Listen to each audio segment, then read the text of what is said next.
اپنی ذمہ داریوں کو نہ نبھایا اور اس مملکت خدا داد اسلامی جمہوریہ پاکستان کی نظریاتی اساس کا دفاع ہم نے اپنے نظریات سے نہ کیا،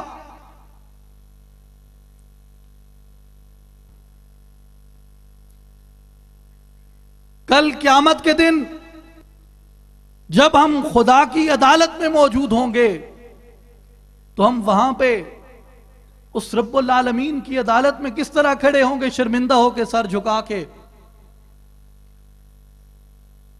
مصطفیٰ کریم صلی اللہ علیہ وسلم کی جب آپ مقام محمود پہ فائز ہوں گے اور اس وقت ہم کیا چہرہ دکھائیں گے کہ یا رسول اللہ، ہم نے آپ کے پیغام کے لیے، ہم نے آپ کے دین کے لیے، ہم نے آپ کی اس امت کے لیے، جس امت کے لیے یا رسول اللہ آپ نے بیداری فرمائی تھی، جس کے لیے آپ کے ان خوبصورت اور ان حسین آنکھوں سے جو آنسو ٹپکتے تھے اس امت کے درد میں، اس امت کے غم میں، اور اس کی بخشش کے لیے اور اس کی بقا کے لیے اور اس کی فلاح کے لیے، یا رسول اللہ ہم کیا کر کے آئے ہیں، کیا دکھائیں گے ہم وہاں جا کے؟ اور ایک وہ چیز جس سے ہم نے ہدایت حاصل کرنی تھی، یہ ہماری بدقسمتی ہے کہ ہم من حیث القوم، من حیث الملت، من حیث الامت، ہم نے اس سے دوری اختیار کر لی ہے۔ اور اللہ تعالیٰ نے قرآن مجید میں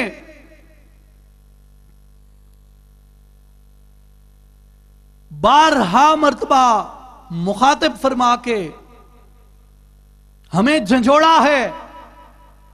ہمارے ضمیر کو جھنجھوڑا ہے کہ اے لوگو، میں نے تو قرآن کو نصیحت کے لیے تمہارے اوپر آسان فرما دیا تھا، کیا تم میں کوئی اس کا تدبر کرنے والا بھی ہے؟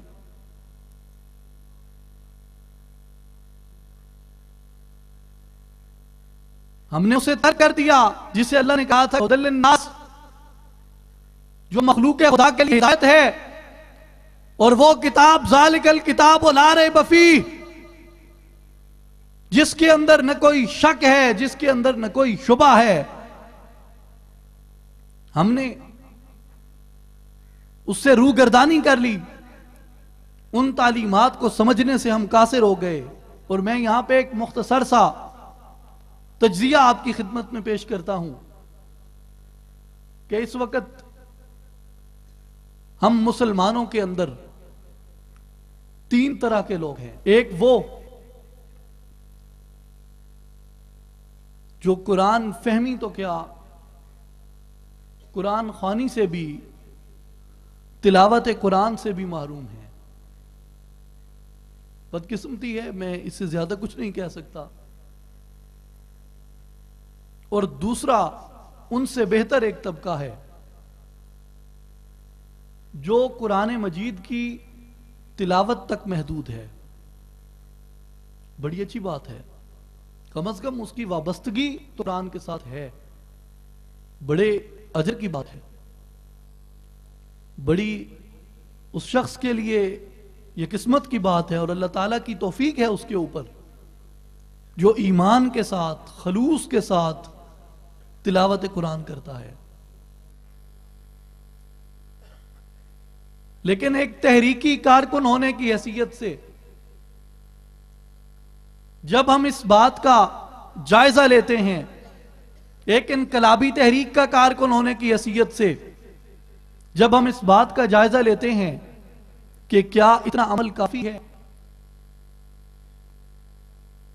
تو پھر ہمارے سامنے یہی بات آتی ہے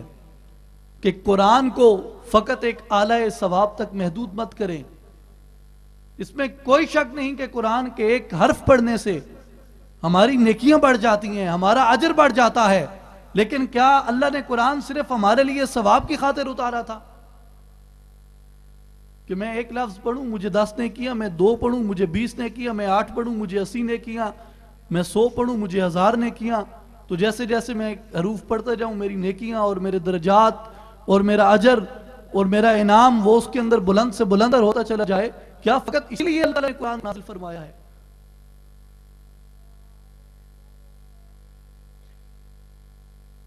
میرے نزدیک اگر آپ حقیقی طور پہ اس کو دیکھیں تو جو فقط تلاوت قرآن تک محدود ہے اور جو تلاوت قرآن سے بھی محروم ہے، خدا نہ کرے ان کی زندگی میں کوئی ایسا موڑ آئے ایک مقام پہ وہ ایک جیسے بھی ہو سکتے ہیں. وہ کیسے؟ میں ایک مثال کے طور پہ یہاں پہ ایک آیت پیش کرتا ہوں کہ ایک آیت ہے قرآن مجید کی، یوم لا ينفع مال ولا بنون الا من اتى اللہ بقلب سلیم. اب اس میں جتنے بھی حروف آئے ہر حرف کے ساتھ میری نیکیاں تو بڑھ گئیں، میرا اجر تو بڑھ گیا،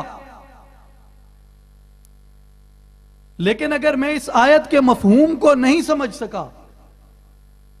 میں اس آیت کے باطن میں نہیں اتر سکا اور اس کے مفہوم کو سمجھنے سے قاصر ہونے کی وجہ سے میں اس آیت پہ عمل پیرا نہیں ہو سکا، تو مجھے بتائیں کل قیامت کے دن جب میرا ترازو رکھا جائے گا تو اس میں میرے پاس حساب کتاب کیا ہوگا؟ اللہ نے کہا کہ یوم لا ينفع مال ولا بنون، قیامت کے دن تمہیں نہ بیٹے کام آئیں گے، نہ اولاد کام آئے گی، نہ مال کام آئے گا. الہی پھر کیا چیز کام آئے گی؟ الا من اتى اللہ بقلب سلیم، تمہیں سلامتی والا دل کام آئے گا. اب جو شخص اس کا ادراک کرتا ہے، جس کو اس کا افہام ہوتا ہے، جس کو اس کی تفہیم نصیب ہوتی ہے، وہ شخص تو اس سے بہرہ مند ہو رہا ہے، وہ شخص تو اس سے مستفید ہو رہا ہے. لیکن جو شخص اس کے مفہوم سے، اس کے ادراک سے قاصر ہے، اب اس کے اندر اور قرآن کی تلاوت نہ کرنے والے کے اندر اتنا فرق رہ جائے گا. اور جو حقیقی طبقہ ہے، جو صحیح لوگ ہیں، وہ لوگ ہیں جو تیسرے ہیں، جو قرآن کریم کے حقیقت کے ساتھ، اس کے ادراک کے ساتھ، اس کے مفہوم کے ساتھ وہ قرآن مجید کی تلاوت بھی کرتے ہیں، وہ قرآن مجید کی آیات کو سمجھتے بھی ہیں اور ان کو سمجھ کر پورے خلوص کے ساتھ، پوری دیانتداری کے ساتھ وہ احادیث مصطفیٰ صلی اللہ علیہ وسلم کو، وہ سیرت و صورت مصطفیٰ صلی اللہ علیہ وسلم کو سامنے رکھتے ہوئے وہ اس پہ عمل پیرا ہوتے ہیں. حقیقی لوگ وہی ہیں. اور آپ دیکھیں کہ ہماری بدقسمتی یہی ہے کہ ہم نے اس حقیقی پیغام کو ترک کر دیا، ہم نے اس حقیقی پیغام کو چھوڑ دیا، ہم نے اس سے روگردانی اختیار کر لی. تو پھر ہوا کیا؟ وہ زمانے میں معزز تھے مسلمان ہو کر اور ہم خوار ہوئے تارک قرآن ہو کر.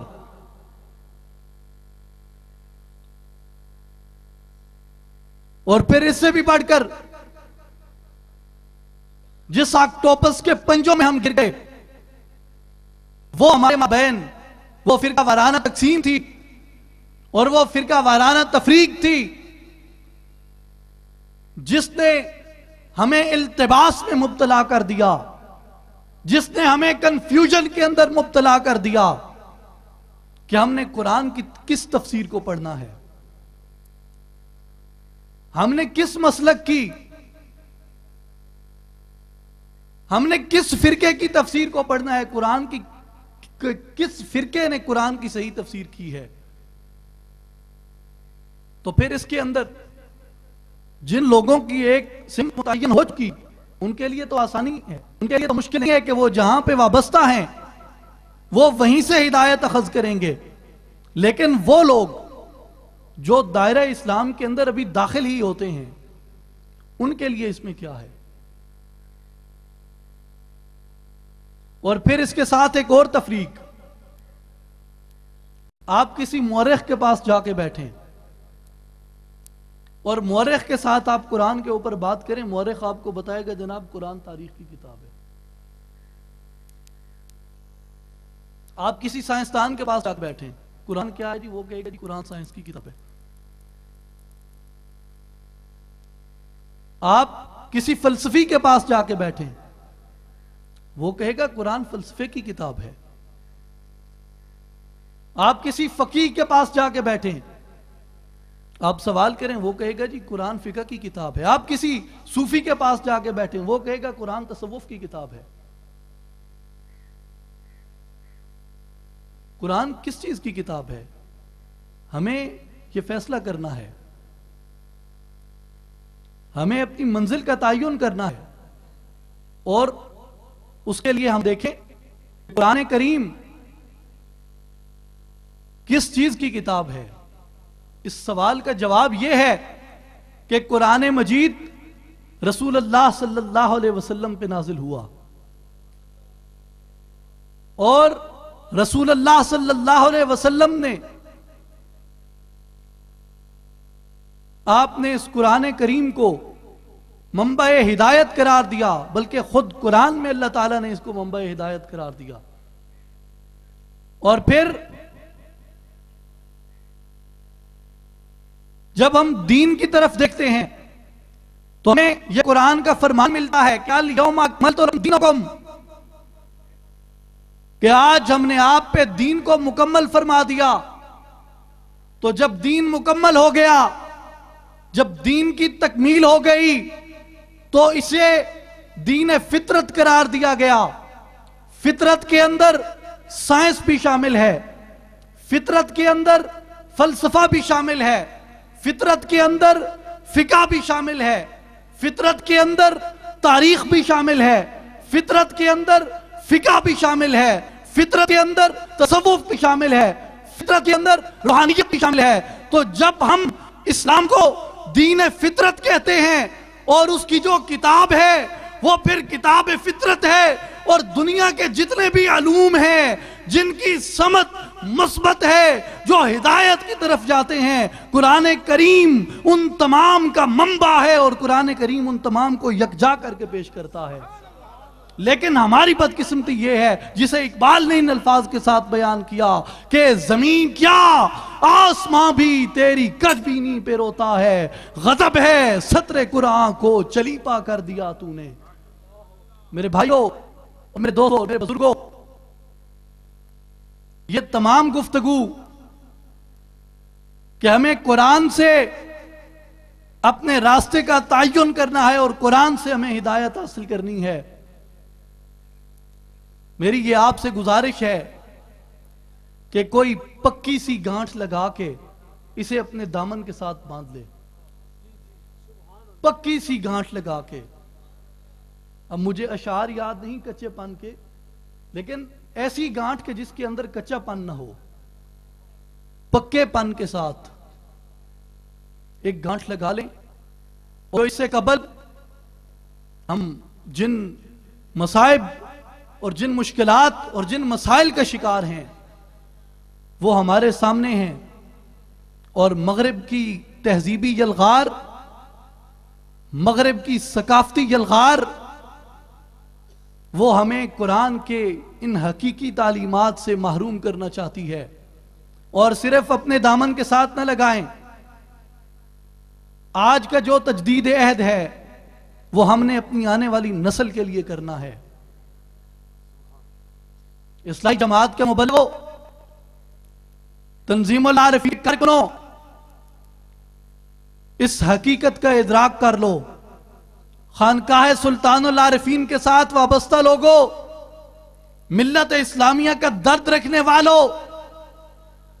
اس حقیقت کا ادراک کر لو کہ جس تہذیب کی یلغار آج ہمارے دروازوں پہ دستک دیتے ہوئے ہالی ووڈ اور بالی ووڈ کی صورت میں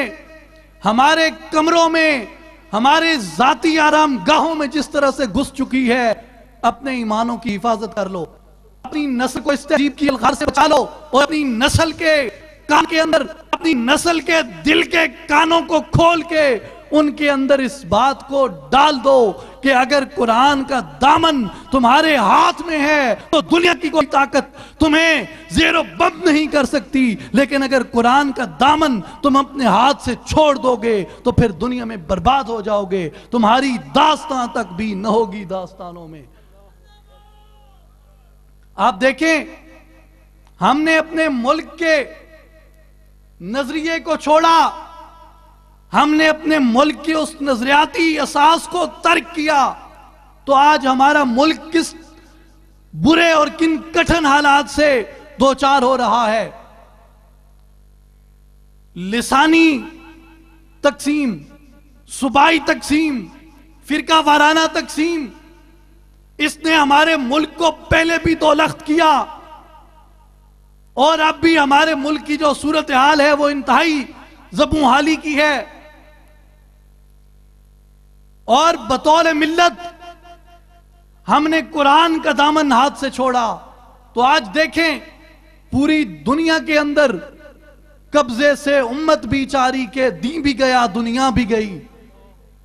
آج مسلمانوں کی حالت یہ ہے